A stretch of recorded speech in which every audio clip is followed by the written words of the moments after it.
এবারের ঈদে 10 দিনের একটা লম্বা ছুটি পেয়েছি, তাই 10 বন্ধু মিলে একটি রোমাঞ্চকর মোটরসাইকেল ভ্রমণ দিয়ে আসলাম। আজকের ভিডিওতে সেই ভ্রমণ গল্পটি শেয়ার করব আপনাদের সাথে। তো চলুন শুরু করা যাক।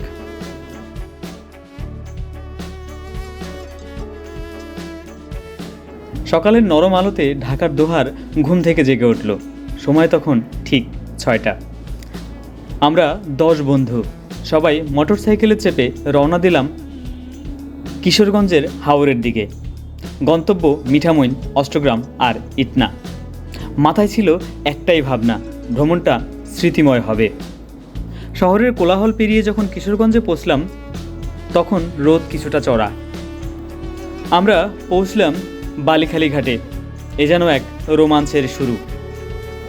ঘাটে এসে দেখা গেল মোটরসাইকেল সহ মানুষ পারাপার হচ্ছে ট্রলারে চেপে। বাইক ট্রলারে তুলে আমরাও নদী পেরিয়ে পৌঁছলাম মিঠামইন।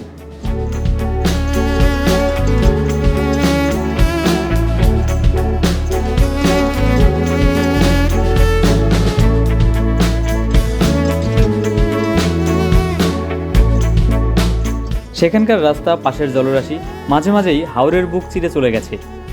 দুপাশে পানি, মাঝখানে সোজা রাস্তা। এ যেন পানির উপর দিয়ে চলে যাওয়া স্বপ্নের এক পথ। মিঠামইন থেকে সরাসরি চলে গেলাম অষ্টগ্রামে। দুপুর তখন 2টা বাজে। ক্ষুধা আর ক্লান্তি একসাথে কাজ করছিল। অষ্টগ্রামে এক ছোট্ট হোটেলে বসলাম আমরা 10 বন্ধু একসাথে। ভাত, ডাল, হাঁসের মাংস, দেশি মাছ, সাধারণ খাবার, কিন্তু সেই মুহূর্তে যেন রাজকীয় ভোজ।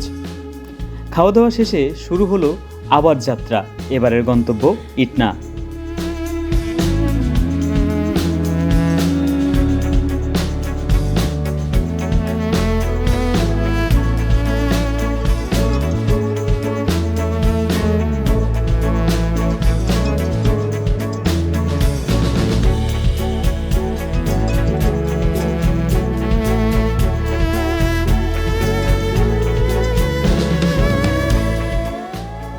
ইটনার পথে হাওরের বিস্তীর্ণ জলরাশি, মাছ ধরার দৃশ্য আর মাঝে মধ্যে হাঁসের খামারের দৃশ্যগুলো চোখ জুড়িয়ে যাচ্ছিল।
ইনশাআল্লাহ দূর দূরান্ত থেকে আমাদের ইটনা এই জিরো পয়েন্টে এসে ঘুরে যাবেন, ইটনা অষ্টগ্রাম মিটা পয়েন্টে এসে ঘুরে যাবেন, এটা আমার পক্ষ থেকে সবার দাওয়াত।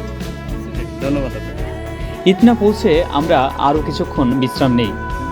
কিছু বন্ধু ছবি তুলে, কেউ ভিডিও করে। বিকেলের আলোতে হাওরের রূপ যেন আরও নরম, আরও গভীর। এরপর আবার রওনা দিই কিশোরগঞ্জের দিকে। রাত হয়ে এলে পৌঁছাই আমাদের বন্ধু ফরিদ ভাইয়ের বাসায়। সেখানেই রাত্রি যাপন করি। খাওয়া দাওয়া, আড্ডা, গল্প আর পুরনো দিনের স্মৃতিচারণ সব মিলিয়ে দিনটা ছিল এক কথায় অতুলনীয়। পরদিন সকালে পাখির ডাকে ঘুম ভাঙল। শুনশান নিরাপত্তার মধ্য দিয়ে আমরা রেডি হই, সকালের নাস্তা করি আর এরপর বাইকে চেপে ফের ছুটে চলা এবারের গন্তব্য নিজের শহর ঢাকা। পথ যেন শেষ হইতে চাইছিল না, কারো মনে ক্লান্তি, কারো বা প্রশান্তি, কিন্তু সবার চোখে মুখে সুখ ছিল, ভ্রমণের সুখ। এটা ছিল আমাদের 10 জনের 3 হাওর ঘোরার এক অদ্ভুত সুন্দর ভ্রমণের গল্প। জীবন একটাই, কিন্তু এই ভ্রমণগুলো থেকে যায় সারা জীবনের স্মৃতির অ্যালবামে। কিশোরগঞ্জের মিঠামইন থেকে আজ বিদায় নিচ্ছি। দেখা হবে নতুন কোনো জায়গায়, নতুন কোনো ভিডিওতে। সে পর্যন্ত সুস্থ থাকুন, ভালো থাকুন, নিরাপদে থাকুন। আল্লাহ হাফেজ।